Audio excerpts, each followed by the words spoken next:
What Women Are Made Of by Maatje Wessels. It is a beautiful pink sunset in a remote corner of the Drakensberg. Following a St. Dunstan's reunion in KwaZulu-Natal, my war-blinded husband and I take time to go and stay with friends who work with KZN Wildlife. To hike the necessary 5 kilometers along a mountain path to reach a secluded trout-stocked dam, Don and I use our fishing rod to hike in a truck pulling a trailer style. There's not a breath of wind, and the mountain and reeds are perfectly mirrored on the still surface of the dam. With my first cast, I hook a rainbow trout, and with some help, Don lands one of these princely fish too. As a family-focused person, I am open-minded and willing to learn skills usually associated with men. Give me a hook and line and I'll tie a fisherman's knot.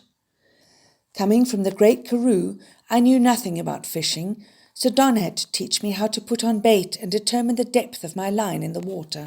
But you can give me a hunting rifle and 3 young boys, and I will teach them how to hunt. I'm willing to get my hands dirty by showing the boys how to clean fish, how to slaughter a bird, and how to take out the intestines of an animal after hunting. I'm willing to be the sole driver in the family, and as the only one that is mobile, to shop for clothes, fishing hooks, and all the rest. I've been using Pick n Pay online shopping for a long time, and they are very efficient. It saves me a lot of time not having to drive to the shops. With 2 of the boys being teenagers, they are eating increasingly more, and keeping the cupboards full is in itself a challenge. Regarding hardware shopping, I have, however, given up on figuring out the difference between the different types of bolts and screws. It drives me nuts. Many times it has led to a quarrel between me and Don, so I just hand the printed list provided by Don over to the nearest salesperson.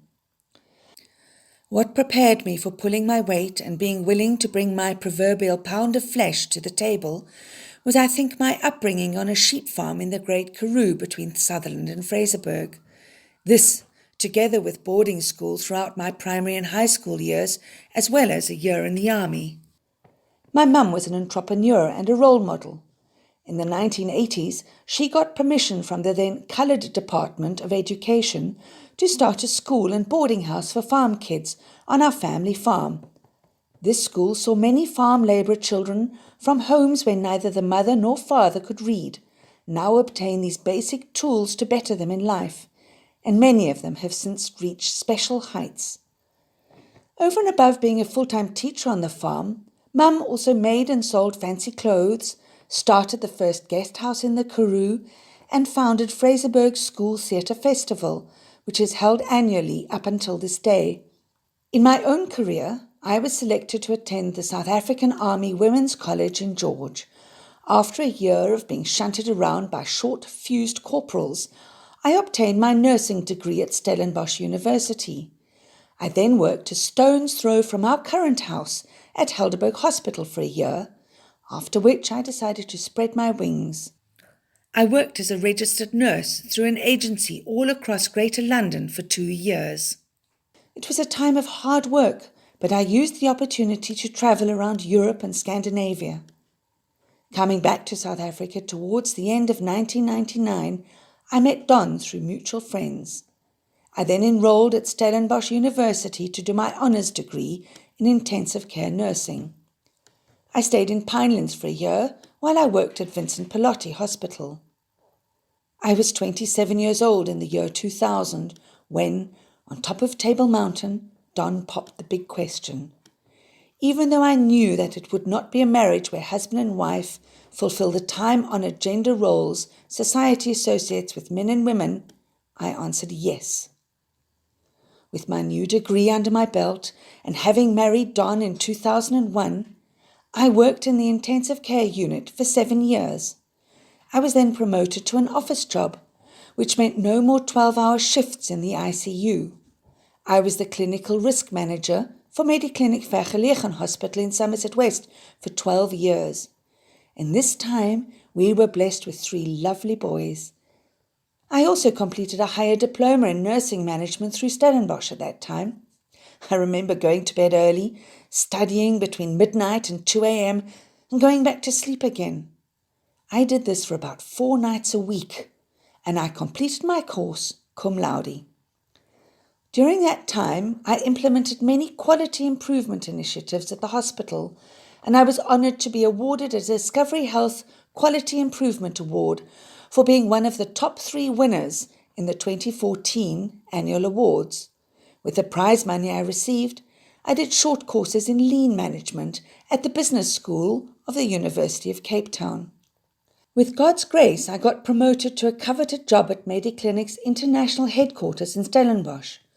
I am now responsible for developing and rolling out software applications which improve and standardize processes between the different divisions of Mediclinic in the UAE and Southern Africa. Strictly speaking, my new position required a master's degree, so I enrolled for an MA in Health Innovation at UCT. I was awarded this MA degree cum laude in December 2021. In age, I have just gone past the half-century mark, and if all goes well, as I believe it will, I am soon starting with my PhD. Being married to Don is very rewarding, but with his double disability, it is not always a bed of roses. Don lacks the ability to do many chores, most of which now fall in my lap, or we have to pay someone to fix technical stuff in and around the house. Through the years, St Dunstan's has however played an enormous role by covering costs such as schooling, medical aid and more. We are very thankful for this. Don, being a house dad, contributes to the household management, tutoring and sport coaching of the kids. This helps me immensely as I do not have to worry about this at all. We do a lot together. Our kids perform well in academics and sport, and we are complimented on their good manners. It is, however, St Dunstan's that, as the Afrikaans idiom goes, helps draw the wagon through the river crossing.